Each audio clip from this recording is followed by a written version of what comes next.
옛날 옛적 한국의 공주 지역에는 신령한 기운이 가득한 작은 마을이 있었습니다.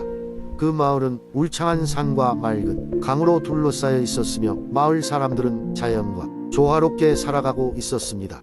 마을 중심에는 고대부터 전해 내려오는 신성한 무녀가 있었는데 그녀는 마을의 안녕을 수호하고 신령과 소통하는 능력을 지닌 특별한 사람이었습니다.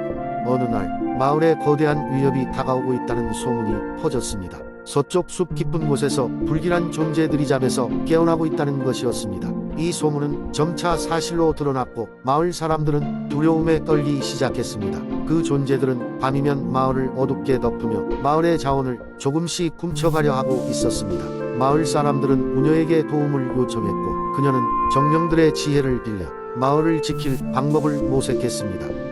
그녀는 마을을 뒤덮은 나쁜 기운을 깨끗하게 정화할 수 있는 것이 필요하다고 생각하였으나 그것은 단지 무녀의 능력만으로는 부족했습니다. 그때 먼 나라의 왕자가 소문을 듣고 마을에 도착했습니다. 그는 정의로운 심성과 용맹함을 가진 젊은이로 이상한 기운을 느끼고 이곳에 온 것이었습니다. 왕자는 무녀와 협력하여 문제를 해결하기로 결심했습니다. 무녀는 왕자에게 숲속 깊이 숨겨져 있는 고대의 연못에 관한 비밀을 알려주었습니다. 그 연못의 물은 순수한 마음을 가진 자가 원하는 것을 성취하도록 도와준다고 전해져 내려왔습니다. 왕자와 무녀는 깊은 숲속 온갖 어려움을 극복하며 연못을 찾아 나섰습니다. 그들은 길을 막아서는 괴물들과 맞서 싸워야 했고 위태로운 상황 속에서도 서로를 믿으며 협력했습니다. 마침내 연못에 도착한 왕자는 자신의 진심과 의지를 담아 연못에 기도를 올렸습니다. 그 순간 연못에서 찬란한 빛이 뿜어져 나왔고 마을을 둘러싼 어둠은 사라졌습니다. 숲속에 숨겨져 있던 불길한 존재들도 감히 마을에 치명적인 해를 끼치지 못하고 사라졌습니다. 왕자와 무녀의 노력은 마을에 평화를 되찾아 주었습니다. 사람들은 왕자와 무녀에게 깊은 감사를 표하며 그들의 이야기와 함께 신령한 연못의 전설을 전해 내려갔습니다. 왕자는 다시 자기의 나라로 돌아갔지만 그의 용기와 정의로운 마음은 오래도록 사람들의 기억 속에 남아 있었습니다.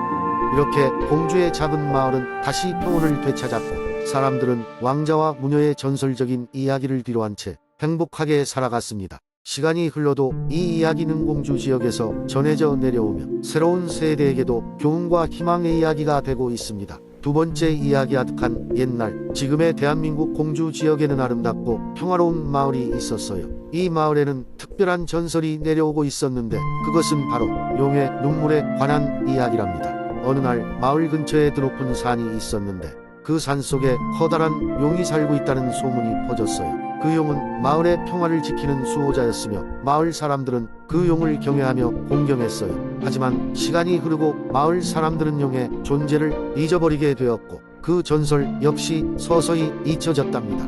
그러던 어느 날 오랜 가뭄이 들면서 마을은 큰 위기에 처하게 되었어요. 농작물은 타들어가고 사람들은 마실 물조차 구하기 어려워졌어요. 마을 사람들은 급기야 산신제를 올려 용에게 도움을 청하기로 했어요. 그리하여 마을의 가장 지혜로운 노인과 두려움을 모르는 젊은이 몇 명이 산을 오르기 시작했어요. 산속 깊은 곳에는 크고 푸른 호수가 있었고 호수 가운데에 용이 조용히 잠들어 있었어요. 노인은 용에게 다가가 간절히 부탁했어요. 고귀한 용님, 우리 마을에 비를 내려주어 살 수 있도록 도와주시옵소서. 용은 깊은 잠에서 깨어나 눈 하나를 뜨더니 호수의 물이 서서히 하늘로 올라가더니 저 멀리 마을로 비가 되어 내리기 시작했어요. 마을 사람들은 환호성을 지르며 용에게 감사의 뜻을 전했답니다. 비가 내린 뒤 마을은 다시금 활기를 되찾았고 그때부터 마을 사람들은 용의 은혜를 잊지 않기 위해 매년 산신제를 꾸준히 열었어요. 그들은 이 전설 덕분에 언제나 자연에 대한 경외와 존경을 잃지 않았고 마을 또한 번영을 이루었답니다. 세월이 흐름에 따라 또 다른 이야기가 추가되었어요. 전설에 따르면 용이 마을을 위해 흘린 눈물을 통해 태어난 호수가 있었고 그 호수의 물을 마시면 행운이 찾아온다고 했어요. 그래서 많은 이들이 행운을 기원하며 찾아오곤 했죠. 이와 같은 전설이 공주 지역에 오랫동안 전해져 내려오고 있으며 마을 사람들은 지금도 종종 산신제를 열어 용의 고마운 마음을 되새기고 있답니다. 그리고 이 이야기는 시간이 흘러가면서 더욱 풍성해지고 다른 지역으로 퍼져나가 전해져 내려가고 있습니다. 세 번째 이야기 옛날 옛적 대전의 평온한 마을에 거대한 버드나무가 서 있었다. 이 나무는 수백 년 동안 그곳에 자리 잡고 있었으며 마을 사람들이 사랑하고 존경하는 대상이기도 했다. 사람들은 이 나무를 마을의 수호자라고 불렀다. 버드나무는 마을의 중심을 이루고 있는 연못 옆에 서 있었고 그 연못은 신비한 힘을 지닌 것으로 소문이 나 있었다. 어느 날 연못가를 지나가던 나무꾼이 이상한 빛을 발견했다. 가까이 가보니 작은 요정이 버드나무 가지 위에 앉아 있었다. 요정은 은색 머리를 가지고 있었고 옷은 꽃잎으로 만들어져 있었다. 그녀는 나무꾼을 보고 미소 지으며 말했다. 안녕하세요. 저는 이 연못과 버드나무를 지키는 요정입니다. 저는 당신이 이곳에 온 것을 기쁘게 생각합니다. 나무꾼은 요정의 아름다움에 감동했고 그녀의 말에 귀를 기울였다. 요정은 그에게 이 연못과 나무가 어떻게 마을에 풍요와 행복을 가져다 주는지 이야기했다. 그녀는 매일 밤 연못의 물속에서 특별한 춤을 추어 자연의 균형을 유지한다고 했다. 나무꾼은 요정의 비밀을 지켜주겠다고 약속하고 그녀로부터 연못에 물을 조금 가져가도 된다는 허락을 받았다. 그 물은 사람들의 상처를 치유하고 병에 걸린 작물들을 되살리기도 했다. 이와 같이 나무꾼은 요정과의 약속을 지키며 마을 사람들에게 연못의 신비로운 물을 나누어 주었다. 마을은 점점 번영했고 사람들은 늘 감사하는 마음으로 버드나무를 돌보았다. 요정의 존재는 나무꾼과 그 가족에게만 비밀로 남아 있었고 요정은 자신의 임무가 완수될 때까지 계속해서 매일 밤 춤을 추었다. 세월이 흐르며 나무꾼의 머리카락이 희끗희끗해졌지만 그는 여전히 연못가를 지켰고 그와 요정의 우정도 변하지 않았다. 그의 아이들은 자라면서 그 이야기를 들었고 대대로 요정과의 약속을 지켜나갔다. 오늘날에도 대전의 그 마을에는 여전히 아름다운 버드나무가 서 있고 사람들은 그 나무와 연못을 보며 옛날 옛적 요정과 나무꾼의 이야기를 떠올리곤 한다. 비록 요정은 이제 모습을 드러내지 않지만 사람들은 그녀가 여전히 연못과 나무 곁에서 마을을 지키고 있다고 믿고 있다. 네 번째 이야기. 옛날 옛적 한국의 아름다운 산과 강이 어우러진 홍천 지역에 특별한 숲이 있었습니다.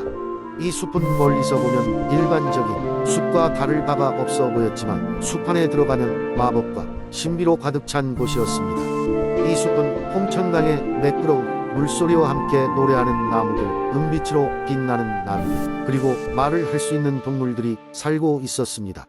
마을 사람들은 이 숲을 마법숲이라 불렀고 이곳에서 많은 전설과 이야기가 전해져 내려오고 있었습니다. 마법숲의 비밀은 아무나 알 수 없었지만 전설에 따르면 매우 용기 있는 사람만이 숲에 진정한 힘을 발견할 수 있다고 했습니다. 그리고 이 이야기를 들은 홍천의 작은 마을에 살고 있는 호기심 많은 소년 준이가 있었습니다. 준이는 항상 모험을 꿈꾸며 숲에 전설을 찾고자 했습니다. 어느 날 그는 결심을 했습니다. 바로 숲에 들어가 모험을 시작하기로 말이죠. 준이는 아침 일찍 일어나 작은 배낭에 간단한 음식과 물을 넣고 집을 나섰습니다. 숲의 가장자리에서 동현이라는 친구를 만났습니다. 동현이도 준이와 같은 이야기를 좋아하는 친구였기에 준이가 계획을 말하자 두 사람은 함께 가기로 했습니다. 둘은 용기 있게 숲속으로 발을 내디뎠습니다. 숲 안으로 몇 발짝 들어서자마자 그들은 일반적인 숲보다 훨씬 더 푸르고 빛나는 나무를 보고 깜짝 놀랐습니다. 나뭇잎 사이로 내리쬐는 햇빛이 무지갯빛으로 반짝였고 나무들은 그들만의 언어로 이야기를 나누는 듯했습니다. 조금 더 걸어가자 수호자라고 불리는 똑똑하고 현명한 여우를 만났습니다. 안녕, 용감한 아이들아, 여우가 말했습니다. 여기는 마법의 숲이란다. 너희가 이곳에 온 이유는 무엇이니? 준이는 잠시 머뭇거리다가 솔직하게 대답했습니다. 저희는 전설과 마법을 찾고 싶어요. 정말 이곳에 마법이 있나요? 여우는 미소를 지으며 대답했습니다. 마법은 너희가 믿고 상상할 때 언제든지 존재한단다. 하지만 그보다 중요한 것은 자연을 존중하고 모험을 통해 스스로를 발견하는 것이란다. 나와 함께 모험을 한다면 너희에게 숲의 비밀을 조금씩 보여줄 수 있을 것이다. 그렇게 해서 준이와 동현은 여우의 안내를 받아 숲속을 더 깊이 탐험하게 되었습니다.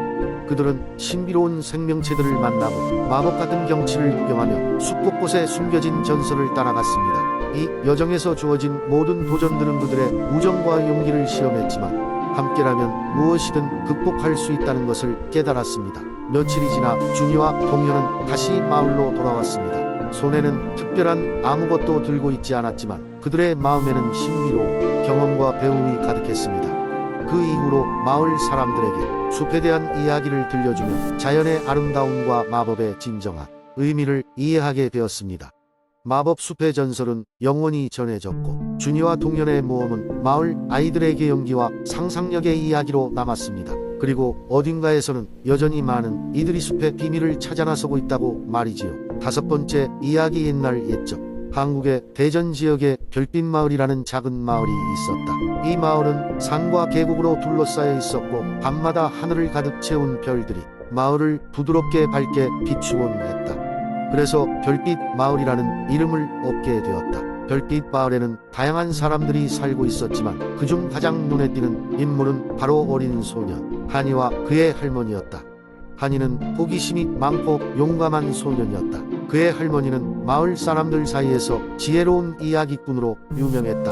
할머니는 언제나 한이에게 대전의 오래된 전설과 신비로운 이야기들을 들려주곤 했다.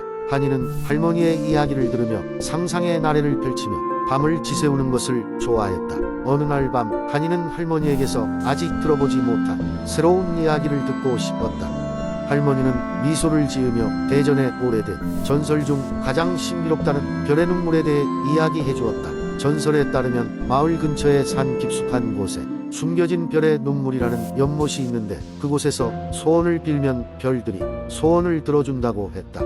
단 그 연못은 오직 순수한 마음을 가진 자만이 찾을 수 있다고 전해졌다. 한이는 즉시 그 연못을 찾아가기로 마음먹었다. 다음 날 아침 한이는 작은 배낭을 메고 모험을 떠났다. 숲을 지나고 계곡을 건너며 길고 험난한 여정을 시작했다. 길을 나서는 그의 마음엔 설렘과 약간의 두려움이 혼재했다. 하지만 소원을 빌고자 하는 순수한 마음은 그를 계속 나아가게 만들었다. 며칠 밤낮을 헤맨 끝에 한이는 마침내 바위와 나무들에 가려져 있던 작은 연못을 발견했다. 연못은 아름답고 신비로운 빛을 내뿜고 있었고 연못의 물결은 마치 별빛처럼 빛나고 있었다.